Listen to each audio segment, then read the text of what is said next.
네, KD 운송그룹의 시외버스 노선망이 또 한 번 줄어들겠습니다. 특히 이번에는 철수가 곧 운행 중단으로 연결되는 사항도 있기 때문에 살펴볼 필요가 있겠습니다. 또 이번에 한 지역에서 전반적으로 파업이 예고되고 있어서 상황 주시가 필요할 것으로 보이고 있습니다. 이와 관련한 이야기는 잠시 후에 자세하게 전해드리도록 하겠습니다. 어제 한국철도공사와 관련한 이야기가 추가로 들어왔습니다. 한문희 사장이 어제 사의를 표명했는데요. 코레일 등에 따르면 이번 주 청도군에서 발생한 작업자 사망 사고에 대해서 통감하는 취지로 사의를 표명했습니다. 한문희 사장은 2023년 7월에 취임해서 내년 임기 만료를 앞두고 있었는데 임기 기간 동안 구로역에서의 작업자 사망 사고를 비롯해서 KTX 산천 탈선 사고로 인해 일정 기간 동안 경부 고속선 일부 구간 불통 등 잇따른 중대 사고가 발생했습니다. 한편 이번 사고를 두고 여러 가지 말들이 오가고 있는데요. 이와 관련한 이야기는 오는 일요일 한 주간의 소식들 정리 시간에서 충분히 다루도록 하겠습니다. 그리고 어제는 또 SRT 열차가 운행 도중 고장이 발생했는데요. 동탄역 쪽에서 고장으로 멈춰선 일이 발생했고 이번 고장 여파로 상하행 열차 20분에서 100분 정도 지연됐습니다. SR 측은 브레이크가 풀리지 않은 게 원인인 것 같다고 보고 있습니다. 당시 GTX A 열차 운행에도 크게 영향이 갔습니다. 수서동탄 간 본선을 SRT와 GTX가 같이 쓰는 구조인데 엄연히 같이 쓰는 동탄역 쪽에서 SRT가 고장이 발생하는 바람에 GTX-A도 덩달아 지연이 발생할 수밖에 없는 구조였던 걸로 보입니다. GTX-A가 그렇게 됐으니 성남역, 구성역 등에도 당연히 그 여파가 미쳤을 것이고요. 또 역으로 GTX-A가 운행하다가 멈춰서면 SRT도 크게 영향을 받는다는 것이기 때문에 앞으로도 수서 동탄간을 이용하실 분은 이런 점을 한 번쯤이라도 감안을 해야 할 것도 같습니다. 어떻게 보면 광역전철 열차와 고속열차가 같이 쓰는 거라 이런 일이 벌어지는 것이라고 봐야 할 것 같아요. 이번 주 전북 지역의 버스는 파업이 뜨거운 감자로 떠오르고 있습니다. 한국노총, 전국자동차노조연맹, 전북자동차노조가 18일부터 20일까지 조합원 찬반 투표를 벌인 결과 파업 찬성률 89%로 결의됐고 전북도 내 20개 운수사 가운데 전주 시내버스 운수사인 전일여객과 시민여객을 제외한 모든 곳에서 27일부터 파업이 예고되고 있습니다. 시외버스를 포함해 시내와 농어촌 버스 파업의 가능성이 열렸는데요.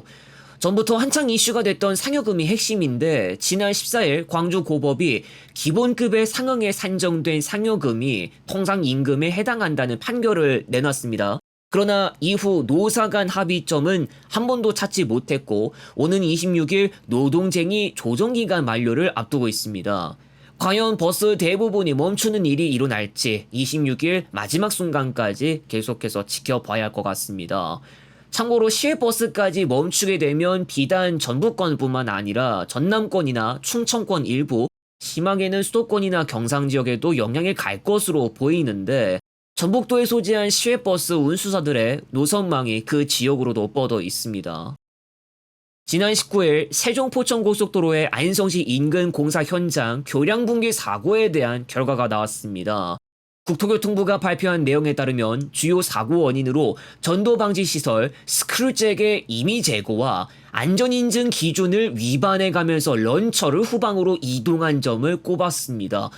한국도로공사의 검측 매뉴얼상 런처 등 임시시설의 검측 주체에 해당하는 시공사가 스크류잭 제거 사실을 알지 못했습니다. 런처는 전방 이동 작업에 대해서만 안전 인증을 받았습니다. 그런데 후방 이동 작업 등을 포함하면서 관련 법령을 위반한 채 안전관리 계획서를 작성했고 시공사와 발주청에서는 해당 계획서를 수립 승인한 것으로 드러났습니다.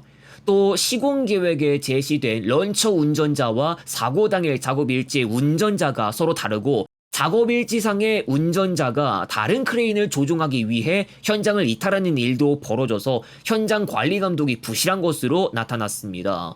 사고 이후 현장에 남아있는 구조물에 대해선 향후 발주청의 정밀 조사를 통해 보수나 재시공 여부를 결정해야 할 것으로 보고 있습니다.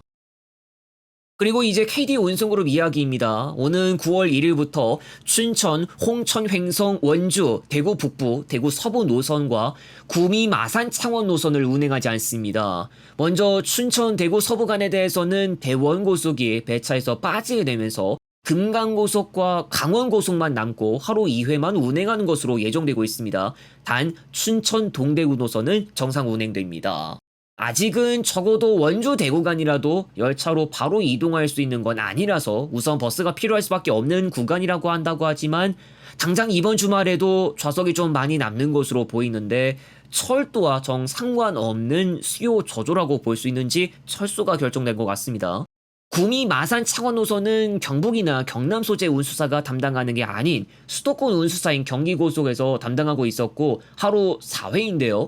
구미역에서 마산 창원까지 직접 이동은 경전선 직결, ITX 새마을 두 편 아니면 힘들기도 하죠.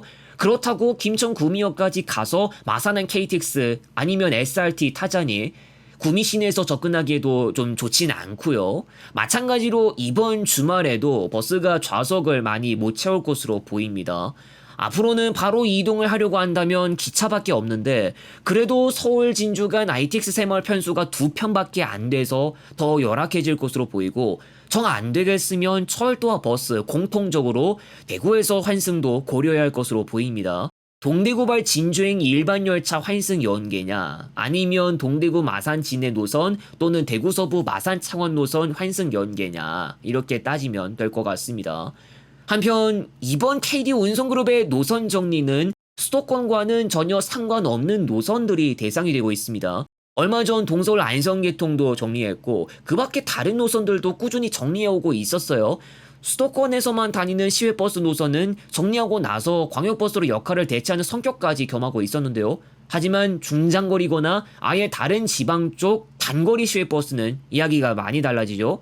지난해 성남 충주간을 정리한 적이 있었습니다. 그것도 중부 내륙선 KTX의 판교 진출 이후에 이루어진 건데 중부 내륙선 KTX 운행 횟수 4편밖에 안 되죠. 공교롭게도 바로 이동할 수 있도록 하는 열차 편수가 굉장히 적은 상태에서 철수가 이루어지는 것이라 서로가 빈 시간대 수송을 할 수 있게 하도록 하는 보조 역할이 안 되는 것도 있어요. 일단 성적도 저조했고 더 이상 의미를 챙길 수 없어서 나가긴 하는데 그렇다고 철도의 조건이 완벽에 가까울 정도로 잘 되어 있는 상태에서 나가는 것도 아닌 것 같아서 좋지는 않게 됐습니다. 더불어 다른 운수사의 마산 창원 쪽 노선에도 변화가 있습니다. 모두 9월 1일부터 구성을 바꿔 운행할 예정인데요. 먼저 용인 창원 노선은 9월 1일부터 기흥역과 내서에도 경유하고 동서울 창원 노선은 창원역 대신 마산고속버스 터미널에 경유합니다. 동서울 마산 진해 노선의 경우 창원종합버스터미널에도 정차합니다. 우선 기흥역은 진주행에 이어서 마산 창원 방향 노선도 얻어내게 됐고요. 동서울 쪽이 눈에 띄는 게 있는데 9월 1일부 노선 조정으로 인해서 서로 다른 두 노선이 동서울 창원 구간과 동서울 마산 구간을 공유하게 됐습니다. 그래서 차이점이라면 이제는 내서나 진해로 들어가냐 아니냐 정도밖에 안 될 것 같은데요. 혹여나 동해안고속에서 개통통합 등의 작업을 염두에 두고 이렇게 조정을 가하는 것인지 앞으로를 지켜봐야 할 것 같습니다. 앞으로 적어도 5개 이상의 영상들이 어느 정도 간격을 두고 며칠 사이 공개될 것 같습니다. 다음 날인 토요일에 영상 하나 공개될 수 있을 것 같고 일단 최대한 준비가 먼저 완료되는 에피소드가 나오면 그 영상을 순서상 먼저 공개하도록 하겠습니다. 오늘 영상에서 다루지 못한 것들은 최소한 일요일 한 주간의 소식들 정리 시간에서 다룹니다. 그리고 전주 부산 편은 빠르면 다음 달인 9월에 제작을 할 수 있을 것 같습니다. 다음 영상에서 다시 오겠습니다.